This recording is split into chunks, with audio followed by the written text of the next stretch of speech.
সেদিন প্রতিজ্ঞা করেছিলাম যে ওই ক্যান্টনমেন্টে আর বসবাস করতে হবে না, যেদিন সবাই বের করে দেবো। বাড়ি ছেড়ে বেরিয়ে এসেছি, এটা সম্পূর্ণ মিথ্যা কথা, বানোয়ার কথা। তারা জবরদস্তি ধাক্কা মেরে আমাকে বাড়ি থেকে বের করেছে। কোনো রাগ, অনুরাগ বা বিরাগের বশবর্তী হতে পারবে না। আমি সবসময় আল্লাহর উপর নির্ভর করি। Do hereby proclaim the independence of Bangladesh. 2009 সালের 21 জুন একটি যুগান্তকারী রায়ে হাইকোর্টের একটি বেঞ্চ বাংলাদেশের স্বাধীনতার প্রথম ঘোষক হিসেবে বিএনপির প্রতিষ্ঠাতা জিয়াউর রহমানের নাম থাকা সকল প্রকাশনা বাজেয়াপ্ত করার নির্দেশ দেয়। বিচারপতি এবিএম খায়রুল হক ও বিচারপতি মমতাজ উদ্দিন আহমেদের নেতৃত্বাধীন বেঞ্চ এই রায় দেন। পরের বছর 7 ফেব্রুয়ারি রায়ের পূর্ণাঙ্গ অনুলিপিতে স্বাক্ষর করে হাইকোর্ট। কেসারেন শেকড় থেকে শিখরে। রায়ের পরে সরকার বাংলাদেশের স্বাধীনতা যুদ্ধ দলিলপত্র 3য় খণ্ড প্রত্যাহার করে এবং তা বিক্রি বন্ধে উদ্যোগ নেয়। 2010 সালের 8 ফেব্রুয়ারি পূর্ণাঙ্গ রায়ের কপি সংশ্লিষ্ট শাখায় পাঠানো হয়, যেখানে রায় বাস্তবায়নে অবিলম্বে পদক্ষেপ গ্রহণের নির্দেশ ছিল। 320 পৃষ্ঠার রায়ে বিচারপতি খায়রুল হক মন্তব্য করেন, ক্ষমতার সর্বোচ্চ পর্যায়ে থেকেও জিয়াউর রহমান কখনো নিজেকে স্বাধীনতার ঘোষক বলেননি। এমনকি 1977 সালে ভারতের রাষ্ট্রপতির প্রশংসার পর তিনি এমন দাবি করেননি।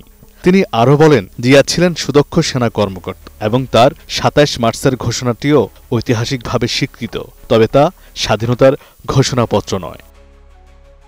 রায়ে স্পষ্ট বলা হয়, মেজর জিয়াউর রহমান প্রথম স্বাধীনতা ঘোষণা করেন। এমন বক্তব্যসহ দলিলপত্র ও গ্রন্থসমূহ, বিশেষ করে মুক্তিযুদ্ধ মন্ত্রণালয়ের 2004 সালে প্রকাশিত দলিলপত্রের 3য় খণ্ড বাজেয়াপ্ত করতে হবে, কারণ এতে সংবিধানের 150 অনুচ্ছেদ লঙ্ঘিত হয়েছে। রায়ের উপসংহারে বলা হয়, 2004 সালের প্রত্যয়ন কমিটির মতামত তথ্যভিত্তিক নয় এবং 1971 সালের 10 এপ্রিলের ঘোষণাপত্রের সঙ্গে অসামঞ্জস্য।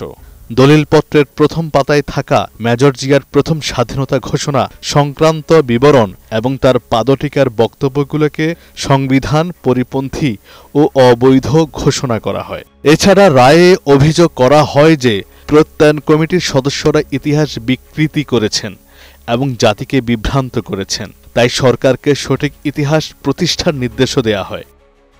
এই রায়ের পর 24 জুন অধ্যাপক ডক্টর এমাজউদ্দিন আহমেদ সহ 6 জনের বিরুদ্ধে আদালত অবমাননার রুল জারি করা হয়। তারা এক বিবৃতিতে ইতিহাস বিকৃতির অভিযোগ অস্বীকার করেন এবং দলিলপত্রে অনাকাঙ্ক্ষিত সংযোজনের বিরুদ্ধে নিজেদের অবস্থান জানান। কেসারেন শেকড় থেকে শিখরে।